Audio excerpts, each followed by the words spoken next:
now the next is some complete type of the recursion. So first of all is the linear recursion, जो बिल्कुल simple form में हो सकता है. जैसे I'm giving suppose you are given a list of numbers and we need to find out the summation of all the numbers.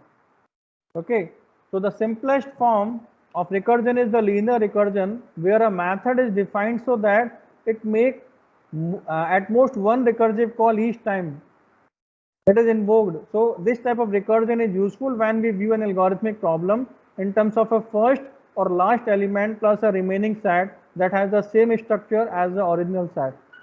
So we can have example for this linear recursion, like summing the elements of an array. So we can solve this summation problem using linear recursion by observing that the sum of all n integers in an array A is, so this will be the base case equal to A0 if n equal 1. Otherwise the sum of first n minus 1 integers in A plus the last element, means this is the structure for this, like n equal 1, then this is the base case, and this is the we are just returning this value plus adding this, means calling this function again here. So means we are just doing this operation in the recursive form or linear form, means हमारे पास एक ही function है. दूसरा form होता है इसका binary recursion. तो binary recursion में क्या होगा, we will have to separate recursion, वो सेपरेट पहले अलग अलग चलेंगे वहां पे. ठीक है. Okay, so let's analyze this one, this linear recursion. Suppose recursion trace for an execution of linear sum with input parameters a equal 4, 3, 6, 2, 5 and the n is 5. तो हम क्या करेंगे, we'll find call this initially function linear sum with the array and total number of elements are here 5. तो ये किस तरह से call होगा इसके अंदर. अभी हमको ये जो सॉल्यूशन मिला है ना, ये बैक साइड से मिला है, बैक ट्रैकिंग की फॉर्म में. इसका सॉल्यूशन इनिशियली नहीं है. कैसे कॉल हो रहा है, it will be called for A4 and some value here. वो वैल्यू कहाँ से आएगी, इधर से आएगी. अब बिल्कुल बेस पे आ जाओ, ये देखो डिवाइड हो तो जरा A4 3 2 1 0. We know the solution of A0. It will go to the upper case 4 plus A1. 4 plus A1 7. It will go in the up direction. 4 plus A2 13. It will go in the up direction. 13 plus A3 and finally A3 15. It will go here. 15 plus A4. So this is the solution. So this is a simple linear way of recursion. We are just going linear in down and coming again वापस in the same form. So linear recursion, we are having this another example for linear recursion, like reversing the elements of the array. If we want to simply reverse this particular array, तो कैसे reverse कर सकते हैं इसमें.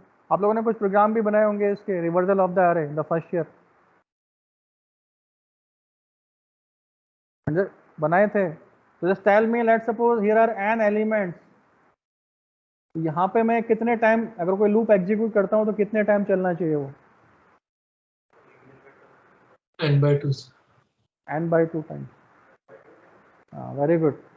n/2 time चलेगा. कैसे चलेगा ये, स्वैपिंग करना है ना. We can access the first element as well as the last element. Array में तो कर सकते हैं, तो स्वैप करते जाओ. कब तक करते जाएंगे, जैसे मैंने क्या किया, यहाँ से स्टार्ट किया, बिगिनिंग से आई और राइट से जे से, इसको इंक्रीज कर रहा हूँ, इसको डिक्रीज कर रहा हूँ. ये कहाँ पे आके मिलेंगे, in the middle location when both the value will B same. वही तो हमारा टर्मिनेटिंग कंडीशन होगा. अब कैसे होगा देखो, when I is pointing to 5 and j is pointing to 80, so simply update I and j in such a way that they converge to the base case, that is I equal j. That will be the base case. Yes, so it will be like this. These will be swapped initially, ये swap हो जाएंगे, then next two will be swapped, then these two will be swapped, then these element will be swapped, और at the last these element will be swapped. Reverse हो जाएगा. कितनी बार execute हुआ, n/2 times execute हुआ. ये तो मैं normally पूछ रहा था मैं. तो this will be the process. अगर मैं यहाँ पे रिकर्जन अप्लाई करता हूँ, तो the base case will be I equal j.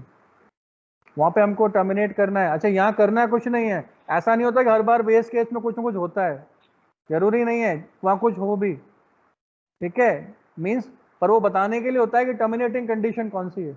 ठीक है, तो this is the recursive solution for that, जो अभी हमने लीनियर रिकर्जन देखा for swapping, we will call it for integer a mean this is the array, this is the starting location, this is the last location, ठीक है।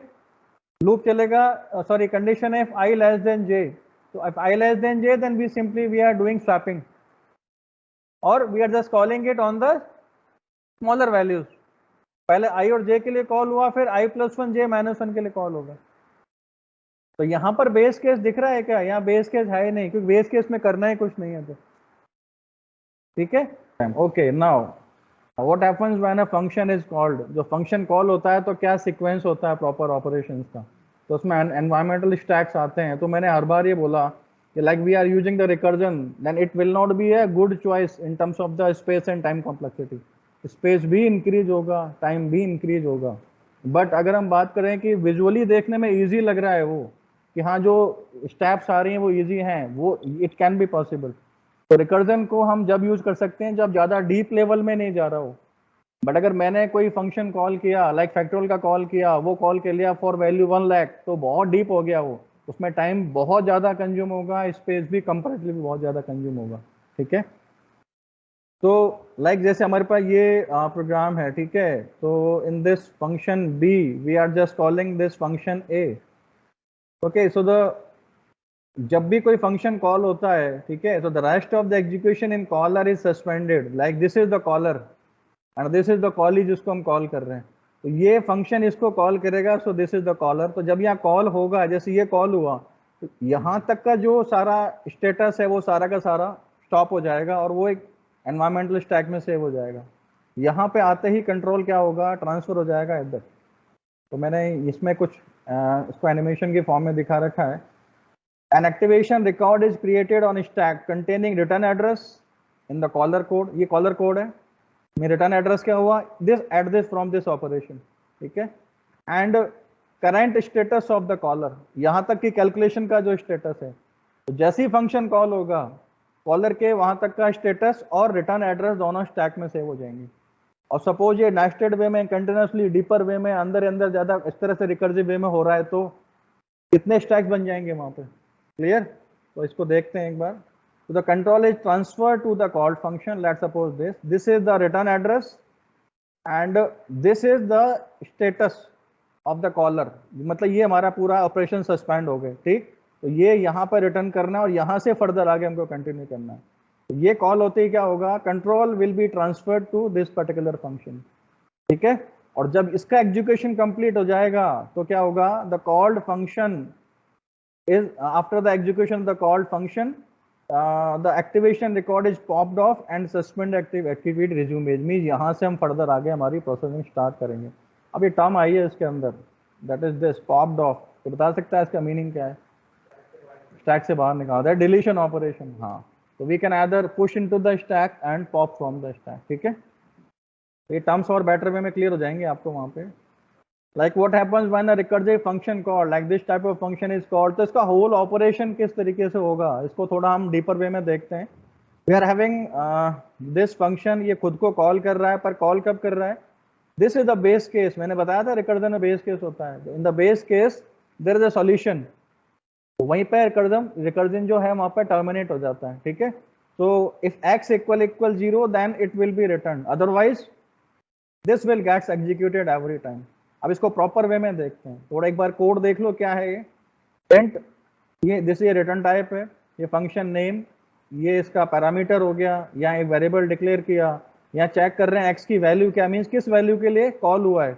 अगर 0 के लिए हुआ है तो 1 रिटर्न हो जाएगा और रिकर्जन टर्मिनेट हो जाएगा। और अब फिर बैक ट्रैकिंग वे में पूरा सॉल्यूशन सम अप कर देंगे, कैसे करेंगे देखते हैं। एंड एल्स y = 2 × f(x-1), अगर x की वैल्यू 0 से ज्यादा है तो ये कॉल होगा और रिटर्न क्या होगा इसमें, y+1, जो भी ये यहाँ पे सॉल्यूशन आएगा ये रिटर्न होगा, ठीक है। तो let's see this in the recursive way. So let's suppose initially we are calling it for the value 3। so if it is called for value 3 then here x = 3, but what is the value of y, यहाँ पे हमको y की value नहीं मिलेगी। ये recursive call हो रहा है, तो जब लास्ट में बेस केस पे पहुंच जाएंगे वहां से इसका सॉल्यूशन फॉर्म होना स्टार्ट होगा, ठीक है। So when it is called for x = 3 then it is something like 2 × f(3 - 1), like 2f2। ठीक है, इट इज टू F2। फिर ये किसके लिए कॉल होगा, F2 मीन्स किसकी वैल्यू के लिए, n की वैल्यू 2 के लिए, 2 के लिए कॉल होगा तो 2F1, 1 के लिए कॉल होगा तो 2F0। क्लियर, ये है इफ x इक्वल 0 तो क्या रिटर्न करेगा, ये 1 रिटर्न करेगा, दैट इज F0। ये कहां पे जाएगी वैल्यू, जस्ट ऊपर वाली है, यहां पे जाएगी वैल्यू, तो 2 इंटू 1 दैट इज 2, और फाइन यहाँ रिटर्न क्या करेगा, ये जो भी y की वैल्यू है that is 2 plus 1 3, this is the value of F1। ये कहां पे जाएगा, ये यहां पे जाएगा, 2 into F1 that is 2 into 3 6, तो रिटर्न क्या होगा इसमें, 6 प्लस 1 7, ठीक है, this is the value of F2। ये कहां पे जाएगा, ये इधर जाएगा, 2 into F2 that is 2 into 7 14, और रिटर्न क्या होगा, y plus 1 that is 15, this is the F3। तो इस तरीके से यहाँ पे कॉलिंग होती है रिकर्सिव वे में। क्लियर, ये स्टैक में जब हम एप्लीकेशन देखेंगे तो आपको और बेटर वे में क्लियर हो जाएगा वहाँ पे किस तरह से प्रॉपर पूरा ऑपरेशन हो रहा है। एक बार खुद करके देखना, आप कोई सा भी छोटा सा फंक्शन बना के और उसको ऐसे रिकर्सिव वे में कॉल करके देखना, ताकि कॉन्सेप्ट क्लियर होना चाहिए। ठीक है, इंटरमीडिएट ये प्रोसेसिंग क्या हो रही है यहाँ पे। Okay, so now this is the binary और टेल रिकर्जन। अगर वो अपने आप को दो फंक्शन स्मॉलर इनपुट पे कॉल करता है तो मैं लिखूं T N equal T N minus one, तो एक इनपुट पे कॉल कर रहा है स्मॉलर पे, मैं लिखता हूँ T N equal T N minus one plus T N minus two, दो बार कॉल कर रहा है, तो ये हमारे पास दो फंक्शन हो जाएंगे, दो सब प्रॉब्लम हो जाएंगी। ठीक है, फिर वो फर्दर और दो में डिवाइड होंगी, तो इस तरीके से वो फर्दर डिवाइड होती चली जाएंगी, तो ये ट्री की फॉर्म में होगा एक्सपेंशन यहाँ पे। ठीक है, that is known as the binary और ट्री रिकर्जन। ठीक है, और इट मे बी पॉसिबल, देखो एक इसमें वेरिएशन बता सकता हूँ, बाइनरी में तो क्या हो जाएगा यहाँ पे दो हो गए। ठीक है, ट्री के अंदर क्या होगा, ट्री फॉर्म में जरूरी नहीं है T of N equal T of N minus one है या प्लस एन माइनस टू है, plus T N minus three भी हो सकता है वो, तो ट्री की फॉर्म में हो रहा है एक्सपेंशन, तो ट्री रिकर्जन हो गया। ठीक है, जैसे फिबोनाची सीरीज वाला फंक्शन है, तो it is just calling for num minus one और नम माइनस टू, ये दोनों का एडिशन। ठीक है, ये एक्सपेंशन है इसका, this is the Fibonacci series, this is the function. तो ये बेस केस हो गए दोनों, if N equal one then the value will be one, sorry यहाँ पे the value will be one, otherwise ये कॉल होगा। और ये एक्सपेंशन इस तरह से देखो, जब ये कॉल हुआ 7 के लिए तो इसका एक चाइल्ड होगा 7 माइनस वन दैट इज 6, और दूसरा होगा 7 माइनस वन दैट इज 5, फिर रिकर्सिवली कॉल होगा 6 के लिए, फिर कॉल होगा 5 के लिए, कब तक कॉल होगा ये, टिल द बेस केस। ठीक है, तो एक हमने क्वेश्चन और देखा था इसमें पहले लीनियर रिकर्जन में, जिसमें हम एलिमेंट्स का सम फाइंड आउट कर रहे थे, तो उसको भी हम बाइनरी रिकर्जन की फॉर्म में शो कर सकते हैं। मींस हमारे पास पूरा एक एरे है, तो उसको दो हाफ पार्ट में डिवाइड कर सकते हैं, और हाफ हाफ हाफ हाफ का उनका समेशन फाइंड आउट कर सकते हैं। ठीक है, लाइक दिस, ये था हमारे पास, तो we can call it for half values here half values here, तो ये इस फॉर्म में ट्री जनरेट होगा, मींस बाइनरी फॉर्म में जनरेट होगा। ठीक है, जैसे this will be the base case, if n equal 1 then return a of I, otherwise this is the recursive case। तो हम जो बोलते हैं जर्नल केस और रिकर्सिव केस, वो होता है स्मॉलर प्रॉब्लम पे जो कॉल करते हैं उसको हम, और बेस केस वो होता है जिसका आंसर हमको पता होता है। ठीक, ज्यादा डेप्थ में नहीं जा रहा, आप लोग देख लेना है, इसमें बस वैल्यूज के लिए कॉल किया और फिर इस अकॉर्डिंग क्या इनका यहाँ पे आउटपुट आएगा फाइनली। ठीक है, ये हो गया बाइनरी सर्च का, using the binary tree recursion. Binary search में भी ऐसे होता है, हमारे पास डबल पोर्शन बन जाते हैं। हाँ, ठीक है, क्लियर है। Now this is the tail recursion. तो टेल रिकर्जन में क्या होगा, देखो ये जो अगर लास्ट स्टेटमेंट जो कॉल हो रहा है रिकर्सिव वे में, ये रिकर्सिव वे में लास्ट स्टेटमेंट कॉल हो रहा है, तो ये सबसे लास्ट इंस्ट्रक्शन है कॉल होने के लिए, then it is the tail recursion. So a recursive function is said to be tail recursive if no operation are pending to be performed when the recursive function return to its caller। जब ये call होगा उस time तक सारे operations execute हो चुके होंगे पहले वाले, this will be the last one, means ये टेल पे कॉल हो रहा है, that's why it is known as the tail recursion. ठीक है, इसका एक बेनिफिट भी होता है हमको, तो when the called function return, the return value is immediately return from the calling function, and tail recursive functions are highly desirable because they are much more efficient to use, as in their case the amount of information that has to be stored on the system stack is independent on the number of recursive call, क्योंकि ये last operation होता है इस वजह से, ठीक है। Now about the efficiency of the recursion, तो ये 3 स्लाइड है एफिशिएंसी की, एक मिनट। दिस वन, तो रिकर्जन इज नॉट एफिशिएंट, जैसे मैं बता रहा था, it is costly in terms of space and time complexity. It may involve much more operation than necessary, that is time complexity, ठीक है। It uses a runtime stack which involve pushing and popping a lot of data in and out of the stack, and some of it may be unnecessary. तो उससे क्या होगा, time और space increase होगा, ठीक है। So both the time and space complexities of recursive functions may be considerably higher than the iterative alternative. पर इसका फिर बेनिफिट क्या है इसको यूज करने का, फिर हम इसको यूज क्यों करते हैं, कोड छोटा हो जाता है, बस यही है इसका। एक रीडर उसकी मतलब हाँ वो बढ़ जाती है, ठीक है। So these are some of the pros and cons. Recursive solutions often tend to be shorter, simpler than non-recursive ones. Code is clearer and easier to use. Follows a divide and conquer technique. ये approach है जिसमें मैंने बताया था। Basically, it is a algorithm design technique. जिसमें हम problem को small सब प्रॉब्लम में डिवाइड कर देते हैं, सबको इंडिविजुअली सॉल्व करते हैं और फाइनली सॉल्यूशन को सम अप कर देते हैं, ठीक है। But in some cases it may be more efficient as compare to the iterative cases. जैसे हम टावर ऑफ हनोई की बात करें, उसके लिए बहुत बेटर होगा, इटरेटिव वे में सॉल्व करेंगे तो सॉल्व ही नहीं होगा वो, मतलब सॉरी सॉल्व हो जाएगा बट वो कॉम्प्लेक्स हो जाएगा बहुत, ठीक है। पर अगर उसको रिकर्सिव फॉर्म में सॉल्यूशन देखें, वो ट्री की फॉर्म में रिकर्सिव सॉल्यूशन आएगा और बहुत कॉम्पैक्ट सॉल्यूशन होगा एंड इजी टू अंडरस्टैंड। वो स्टैक में आएगा, स्टैक की एप्लीकेशंस में तब बताऊंगा आपको, ठीक है। Now these are the drawbacks, like for some programmers and readers, recursion is difficult concept. समझने में थोड़ा टाइम लगता है इसको, पर एक बार क्लियर हो जाए ना, then it will be very easy to implement. अगर टाइम और स्पेस कॉम्प्लेक्सिटी का कोई रेस्ट्रिक्शन नहीं है, बाउंडेशन नहीं है, then just prefer this one, ठीक है। जो भी algorithm divide and conquer approach पे बेस्ड हैं, वो सारे इसी से सॉल्व की जाती हैं। Quick sort algorithm, merge sort algorithm, binary search algorithm, ठीक है। एंड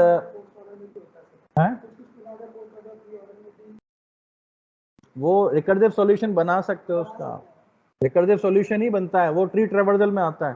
तो ट्री ट्रेवर्सल का जब सॉल्यूशन निकालते हैं तो रिकर्सिव वे में ही आता है, ठीक है।